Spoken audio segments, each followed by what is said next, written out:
J'ai voulu installer un jeune agriculteur parce que personnellement, moi quand je me suis installé il y a une trentaine d'années, j'étais content de trouver une exploitation en location. Je pense que c'est plus facile pour un jeune que d'acheter des terres. On n'a pas eu d'enfants et on n'a pas de suite qui reprennent l'exploitation.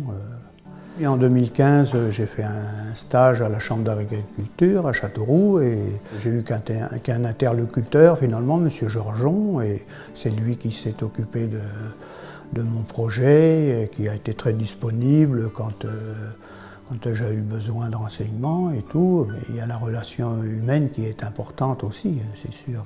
La Chambre d'agriculture a fait un audit et ça a clarifié l'exploitation, comme je cultive 135 hectares de terre, dont 40 hectares en location avec deux propriétaires. Tout ça, ça a été mis noir sur blanc, ça a été clarifié.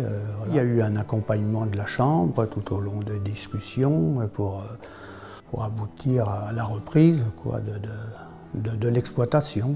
Après, ils m'ont proposé une visite groupée de tous ces candidats, ce qui m'a surpris d'ailleurs, mais bon, finalement, après réflexion, je me suis dit oui, c'est pas plus mal.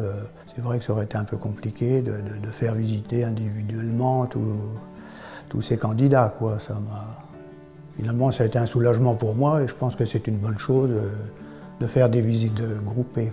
À la fin, la Chambre d'agriculture m'a présenté 4 candidats éventuels qui avaient leur accord bancaire, bien sûr. Et il a fallu que je fasse un choix. Alors, mon choix s'est porté sur Julien parce qu'il était assez proche déjà de mon exploitation. Et puis après, c'est l'ensemble de son projet qui correspondait à ce que moi je souhaitais aussi, notamment dans le mode de culture, que ça continue, comme à la limite si j'avais eu un enfant qui aurait repris mon exploitation, Voilà, je pense que ça s'est fait très, très simplement, très logiquement, voilà.